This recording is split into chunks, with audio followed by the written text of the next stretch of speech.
Hello लोगोफोर welcome back to माय YouTube channel नोंथांमोनखौ आंनि दिनैनि गोदान मोनसे भिडिअ बयखौबो बरायनाय जाबाय नोंथांमोना आंनि भिडिअआवहाय यूट्यूबार्सजों लोगोसे लेटेस्ट आपडेटफोरखौ मोननो हागोन स' नोंथांमोना आंनि चेनेलाव गोदानब्ला चेनेलखौ अननानै साबस्क्राइब खालामनानै खाथिनि बेल आइकनखौ थुनानै लादो जाहाथे आंनि गोदान भिडिअ आपडेटफोरा नोंथांमोननिसिम सौहैनो हायो दिनैनि फार्स्ट आपडेटआव दङ जेम्स बड ब्लग यूट्यूब चेनेलनिफ्राय स' बिथाङा मोनसे भिडिअ आपल'ड खालामदों अन्थाइनि दै लायनो थांनाय मानसिफोरनि मोनसे भिडिअ इन्टारभिउ टाइपनि लादों आरोना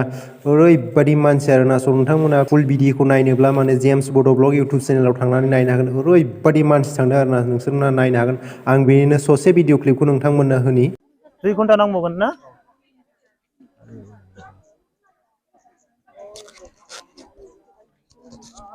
आदा बबेनिफ्राय फैदो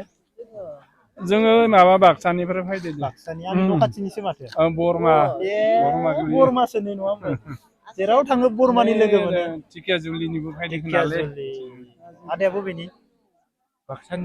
स' दिनैनि नेक्स्ट आपडेटआव दङ पाठान मुभिनि अफिसियेल ट्रेलारखौ लानानैहाय बेनि पाठान मुभिनि अफिसियेल ट्रेलारखौहाय रिलिज होबाय आरोना YRF एबा यस राज फिल्म यूट्यूब चेनेलावहाय होबाय आरोना नोंथांमोना नायाखैब्ला नायनो हागोन आंबो नायबाय ट्रेलारखौ नायनानैथ' ओरैबायदि मोजां मोनदों आरोना नोंथांमोना नायाखैब्ला नायदो आरो बेनि ट्रेलारखौ नायनानै माबायदि मोनो आंनि कमेन्ट सेक्सनाव खोन्थाहरबानो जाबाय दिनैनि नेक्स्ट आपडेटआव दङ योगी देबनाथ बिथाङा टुइटाराव टुइट खालामनानै बुंदों आरोना गुजरातआव पाठान फिल्मखौ देखायनो होआ होनना बुंदों आरोना जेब्ला पाठान मुभिया रिलिज जागोन अब्ला पाठान मुभिखौहाय गुजरातनि माखासे गिदिर गिदिर फिल्म थियेटार हलफोराव देखायनो होआ होनदों आरोना गासैबो थियेटार हलावहायनो बे मुभि रिलिज जाखालि गासैबो मुभि थियेटारनि मोखाङावहाय एक्टिभ भलन्टियार लगायनानै दोनगोन होनदों आरोना मुभिखौ होमबाबो देखायथारा होननानै बुंदों आरोना नेक्स्ट आपडेटआव दङ विवेक रंजन अग्निहोत्री स' बिथांखौ नोंथांमोना मिथिखायो बिथाङा जाबाय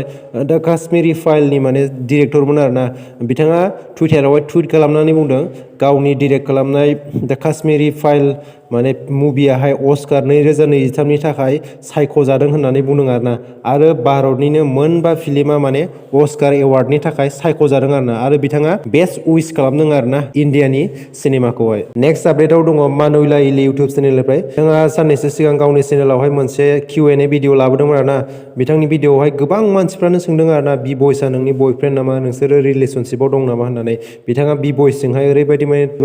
बेरायनाय ब्लग भिडिअ होगासिनो दंमोन ना साननैसो बिनिखायनो बिनि साबस्क्राइबारफोरा सोंदों आरोना बि बयसआ नोंनि बयफ्रेन्ड नामा होननानै स' बिथाङा गावनि Q&A भिडिअआवहाय बि बयआ गावनि बयफ्रेन्ड नंगौना नङा फोरमायनानै होदों आरोना स' नोंथांमोनाबो मानुइला इलिनि खुगानिफ्रायनो खोनासंदो आरोना बि बयसआ बिनि बयफ्रेन्ड नंगौना नङा आं बिनिनो ससे भिडिअ क्लिपखौ नोंथांमोननो होनि Oh my god, literally so many of you guys are simping us, but guys, it's not happening. We are not couple. He's just my friend and I'm just his friends. You know, we are just friends and we will just continue to be friends, I guess. दिनैनि next आपडेटआव दङ marble स्टुडिअनिफ्राय marble स्टुडिअसआ टुइटाराव tweet खालामनानै बुंदों आरोना black पेन्थारनि वाकान्डा फरेभारावहाय best सापर्टिं एक्ट्रेसनि golden ग्ल'ब एवार्डखौ मोननो हादों Angela बासेटआ आं स्क्रिनाव होनानै होनाय जागोन नोंथांमोना नायनो हागोन थ' दिनैनि भिडिअआ एसेनोसै नोंथांमोना आंनि चेनेलाव गोदानब्ला चेनेलखौ अननानै साबस्क्राइब खालामदो आंनि चेनेलावहाय बेबायदिनो गोदान आपडेटफोर इउटुबारजों लोगोसे लेटेस्ट आपडेटफोरखौ मोननो हागोन स' दिनैनि भिडिअआ एसेनोसै लोगो मोनफिनगोन गोदान मोनसे भिडिअ बाय बाय